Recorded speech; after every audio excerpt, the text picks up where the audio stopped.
ಮೋಸದ ಜಾಲ ಹಣೆದು ಜೈಲು ಪಾಲಾಗಿರೋ ಶ್ವೇತಾ ಗೌಡಾಳ ಒಂದೊಂದೇ ಕರಾಳ ಕಥೆಗಳು ಆಚೆ ಬರ್ತಾ ಇದ್ದಾವೆ. ವರ್ತೂರು ಪ್ರಕಾಶ್ ಮತ್ತು ಶ್ವೇತಾ ಮಧ್ಯೆ ಸ್ನೇಹ ಹೇಗಾಯಿತು ಅನ್ನೋ ಸತ್ಯ ಹೊರಬಿದ್ದಿದೆ. ಇನ್ನು ಚಿನ್ನವನ್ನೇ ಬಂಡವಾಳ ಮಾಡಿಕೊಂಡು ಗುನ್ನ ಇಡೋದನ್ನ ಕಲಿಸಿಕೊಟ್ಟಿದ್ದು ಯಾರು ಅನ್ನೋ ಸತ್ಯ ಸಹ ಬಯಲಾಗಿದೆ. ಒಟ್ಟು 10ಕ್ಕೂ ಹೆಚ್ಚು ಚಿನ್ನಾಭರಣ ಮಳಿಗೆಗೆ ಶ್ವೇತಾ ಪಂಗನಾಮ ಹಾಕಿರೋದು ಕೂಡ ಗೊತ್ತಾಗಿದೆ. ಮೊದಲು ಒಂದೇ ಒಂದು ಅಂಗಡಿಯ ಹೆಸರು ಮಾತ್ರ ಬಂತು, ಚಿನ್ನದಂಗಡಿ. ಚಿನ್ನ ತೆಗೆದುಕೊಂಡಿದ್ದಾರಂತೆ ಹೋಲ್ಸೇಲ್ ದರದಲ್ಲಿ. ನಾನು ಕೂಡ ಚಿನ್ನದ ವ್ಯಾಪಾರಿ ಅಂತ ಹೇಳಿದ್ದಾರಂತೆ. ಮೊದಲು ಎಲ್ಲ ವ್ಯವಹಾರ ಸರಿಯಾಗೇ ಇತ್ತು, ನೆಟ್ಟಿಗಿತ್ತು. ಆನಂತರ ಹೋಗ್ತಾ ಹೋಗ್ತಾ ಹೋಗ್ತಾ ಒಬ್ಬೊಬ್ಬರ ಹೆಸರನ್ನು ಬಳಸ್ಕೊಂಡು ನಾನು ದುಡ್ಡು ಕೊಡೋದಿಲ್ಲ, ಪ್ರಭಾವ, ನಾವು ಯಾರು ಅಂತ ಗೊತ್ತಿದೆಯಾ, ನನಗೆ ಹಿಂದೆ ಯಾರೆಲ್ಲ ರಾಜಕಾರಣಿಗಳಿದ್ದಾರೆ ಗೊತ್ತಾ, ಈ ಥರದ ಪದ ಬಳಕೆ ಶುರುವಾಯ್ತಂತೆ.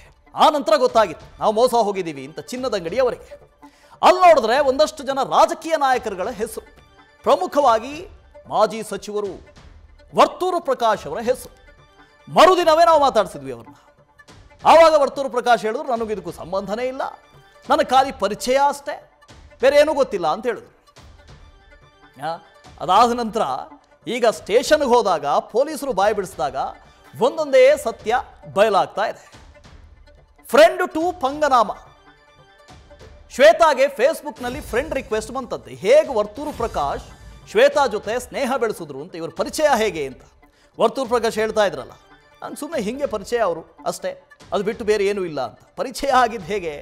ಫೇಸ್ಬುಕ್ನಲ್ಲಿ ವರ್ತೂರು ಪ್ರಕಾಶ್ ಫ್ರೆಂಡ್ ರಿಕ್ವೆಸ್ಟನ್ನು ಕಳಿಸಿದ್ರಂತೆ. ಅದಾದ ಬಳಿಕ ಇಬ್ಬರು ಫ್ರೆಂಡ್ಸ್ ಆಗ್ತಾರೆ, ಫೇಸ್ಬುಕ್ನಲ್ಲಿ ಫ್ರೆಂಡ್ಸ್. ನವರತ್ನ ಜ್ಯುವೆಲ್ಲರ್ಸ್ನಲ್ಲಿ ತನ್ನ ಆಪ್ತೆ ಅಂತ ಪರಿಚಯ ಮಾಡಿಕೊಟ್ಟಿದ್ರು. ಈ ಫೇಸ್ಬುಕ್ನಿಂದ ನಂತರ ಸ್ನೇಹ ಬೆಳೀತಾ ಹೋಗುತ್ತೆ.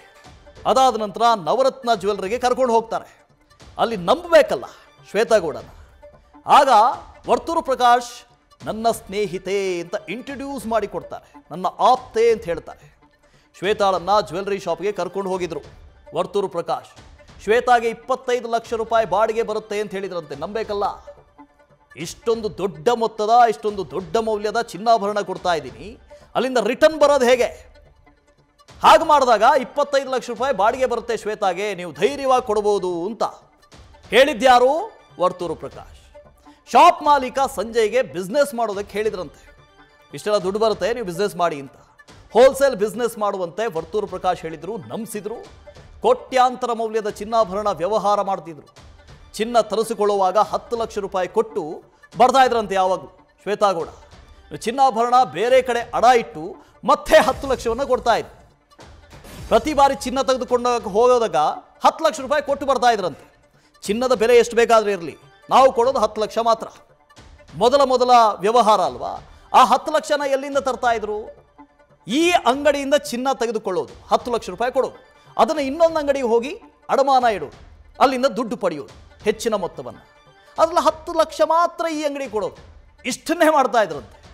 ಇದೇ ರೀತಿ ಎಲ್ಲರ ಬಳಿ ನಂಬಿಕೆ ಗಳಿಸ್ತಾ ಇದ್ಲು ಆರೋಪಿ ಶ್ವೇತಾ ಗೌಡ. ಇನ್ನು ಬಂದ ಹಣದಲ್ಲಿ ಮೋಜು ಮಸ್ತಿ ಮಾಡಿ ಬಿಂದಾಸ್ ಲೈಫ್ ಲೀಡ್ ಮಾಡ್ತಾ ಇದ್ರು. 8 ರಿಂದ 10 ಕೋಟಿ ರೂಪಾಯಿಗೂ ಹೆಚ್ಚು ವಂಚನೆ ಮಾಡಿದ್ದಾರೆ ಇವರು ಅಂತ ಈಗ ಬೆಳಕಿಗೆ ಬರ್ತಾ ಇದೆ. ಬೆಂಗಳೂರಿನ ಚಿಕ್ಕಪೇಟೆಯ ನವರತ್ನ ಜ್ಯುವೆಲ್ಲರ್ಸ್ ಅಷ್ಟೇ ಅಲ್ಲ, ಜಯನಗರದ 2 ಶಾಪ್ಗಳು, ವೈಯಾಲಿ ಕಾವಲ್, ಸದಾಶಿವನಗರ, ಹುಬ್ಬಳ್ಳಿಯಲ್ಲಿ ತಲಾ ಒಂದೊಂದು ಶಾಪು. ಶ್ವೇತಾ ಪಂಗನಾಮ ಹಾಕಿದ್ದಾರೆ ಇಷ್ಟು ಶಾಪ್ಗಳಿಗೆ ಅಂತ. ಒಟ್ಟು 10ಕ್ಕೂ ಹೆಚ್ಚು ಚಿನ್ನಾಭರಣ ಮಳಿಗೆಗಳಿಗೆ ಪಂಗನಾಮ ಹಾಕಿರುವಂಥ ಸಾಧ್ಯತೆ ಅಂತೆ. ದೊಡ್ಡವರ ಸಹವಾಸವೇ ಶ್ವೇತಾಳಿಗೆ ಬಂಡವಾಳ ಆಗಿತ್ತು. ಕೇಳೋದಕ್ಕೆ ಹೋದವರನ್ನ ಹನಿ ಟ್ರ್ಯಾಪ್ ಮಾಡ್ತೀನಿ ಅಂತ ಆರೋಪವನ್ನು ಕೂಡ ಮಾಡ್ತಾ ಇದ್ರಂತೆ.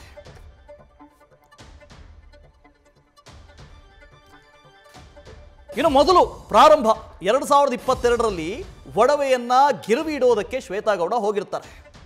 ಆಗಾಗ ಚಿನ್ನ ಗಿರವಿ ಇಡೋದು, ಅದನ್ನು ಬಿಡಿಸ್ಕೊಳ್ಳೋದು, ಇದನ್ನೇ ಮಾಡ್ತಾ ಇರ್ತಾರೆ.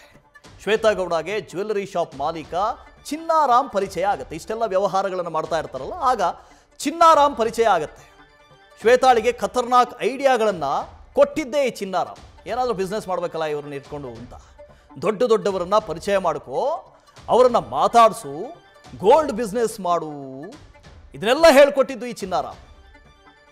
ಮಾತೇ ಬಂಡವಾಳ ಮಾಡಿಕೊಂಡಿದ್ರು ಶ್ವೇತಾ. ಖತರ್ನಾಕ್ ಕೆಲಸ ಶುರು ಮಾಡಿದ ಬಳಿಕ ಕೆಲವೇ ತಿಂಗಳಲ್ಲಿ ಕೋಟಿ ಜ್ಯುವೆಲ್ಲರಿ ಕಲೆಕ್ಟ್ ಮಾಡ್ಕೊಂಡಿದ್ರಂತೆ ಇವರು. ಅದನ್ನು ಬಾಗಲಗುಂಟೆ ಚಿನ್ನಾರಾಮ್ ಮನೆಗೆ ತರ್ತಾ ಇದ್ರು. ನಂತರ ಚಿನ್ನ ಕರಗಿಸೋ ಯಂತ್ರದಿಂದ ಎಲ್ಲ ಚಿನ್ನಾಭರಣವನ್ನು ಕರಗಿಸ್ತಾ ಇದ್ರು. ಚಿನ್ನದ ಬಿಸ್ಕೆಟ್ಗಳಾಗಿ ಮಾಡ್ತಾ ಇದ್ರು. ಆಭರಣಗಳನ್ನು ಖರೀದಿ ಮಾಡೋದು, ಆ ಚಿನ್ನವನ್ನು ಕರಗಿಸೋದು, ಅದನ್ನು ಬಿಸ್ಕೆಟ್ ಮಾಡೋದು. ಇಬ್ಬರು 50-50 ಹಂಚಿಕೆ ಮಾಡ್ಕೊಳ್ತಾ ಇದ್ರು. ಇಷ್ಟೆಲ್ಲ ಮೋಸ ಮಾಡ್ತಾ ಇದ್ರಲ್ಲ, ದಗಾಕೋರ್ತನ ಮಾಡ್ತಾ ಇದ್ರಲ್ಲ, ಇದರಲ್ಲಿ 50-50. ಈ ಚಿನ್ನಾರಾಮ್ಗೂ 50, ಈ ಇವ್ರಿಗೆ 50.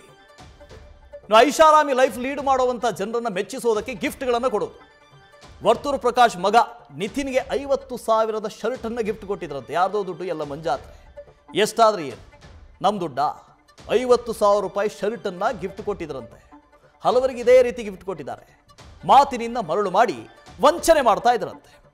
ತೋರಿಸಿದ ಬಿಲ್ಡಿಂಗ್ ಎಲ್ಲ ನಮ್ಮದೇ, ತೋರಿಸಿದ ಬಿಸ್ನೆಸ್ ಎಲ್ಲ ನಮ್ಮದೇ, ಹೀಗೆ ಹೇಳಿ ಹೇಳಿ ಹೇಳಿ ಮಾತಿನಲ್ಲಿ ಒಂದೊಳ್ಳೆ ಅರಮನೆ ಕಟ್ಟಿ ಮೋಸ ಮಾಡಿದ್ದಾರೆ.